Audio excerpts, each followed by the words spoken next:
right, everybody, today we're going to be solving for A in a quadratic function.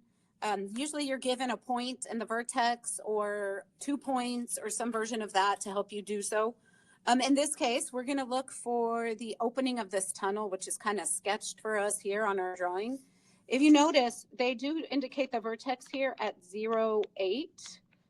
What we are going to do is use that to help us, along with another point here, to find the A value of our equation.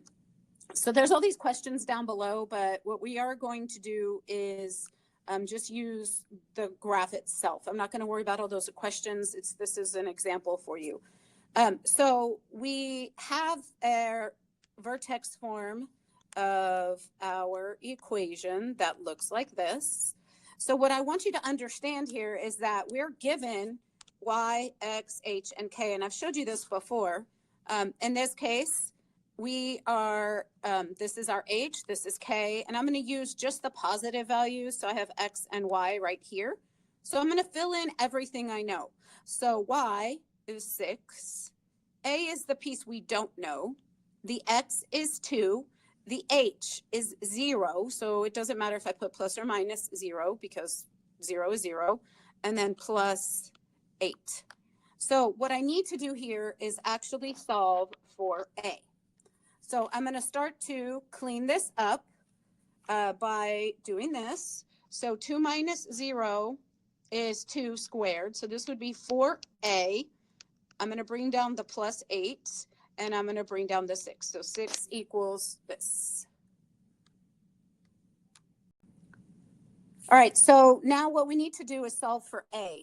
So in order to solve for A, I'm going to start by subtracting 8 on both sides. So I have 4A equals negative 2, and then divide by 4 on both sides. So A actually equals negative 1/2. So what I'm going to do is rewrite this equation using my new A value. So our equation now is, and I'm just going to write it on top of my graph here, y equals negative 1/2 x. I guess we don't even need that because it's minus 0. X squared plus 8. So what we should do here is graph to make sure the graph matches. So I want to add a little something here just to make sure you understand. The equation technically is this. The reason why I don't have the parentheses in this form is because I only have a 0 there. So I don't really need that. So that's where the negative 1/2 x squared comes from. So it just kind of eliminates the parentheses. Sometimes we would still need those, okay? All right, let's take a look at what we have here. In this case, we have another one of those archways. If you notice, there are points labeled for us. Notice the vertex is kind of left out here. What I want to talk about is another way we can write this equation. In this case, it says since we know the 2x intercepts, what format of an equation would make the most sense? And we would believe that factored form would make the most sense. So let's go ahead and write that factored form of our equation. So this would be y equals, we don't know what A is, so I'm going to leave that there, but then we would use our 2 intercepts to create the 2 binomials. So this would be x plus 8 and x minus 8. Sorry, got a little crazy there. So now that's kind of a generic format, but as I said already, we do not know this coefficient that we have to solve for. So let's go ahead and do that together here. Now, we're being told that we want to use basically the point 4, 6, or I'm sorry, 6, 4, because we're talking about 6 meters away from the center and 4 meters tall. So I'm going to plug those in, and I want you to recall that this is x and this is y. Yes, x appears twice, so we're going to use 6 twice in our equation.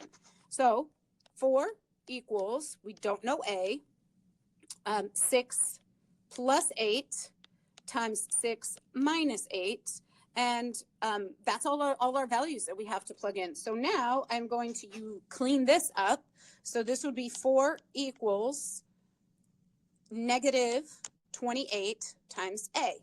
So now the only thing I have to do is divide by negative 28. Some of you are going to say, wow, that's almost too easy. So A equals, it's kind of an ugly number, -1/7. So when I go to write my factored form of this equation, my factored form of this equation looks like this. Y equals -1/7 x plus 8. I don't know why I'm drawing my 8s like that. X plus 8, x minus 8. Now that's all fine and dandy, but we need to write this in other formats.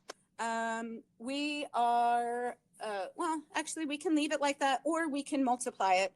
We're not necessarily going to use this because we can graph it and find the maximum height.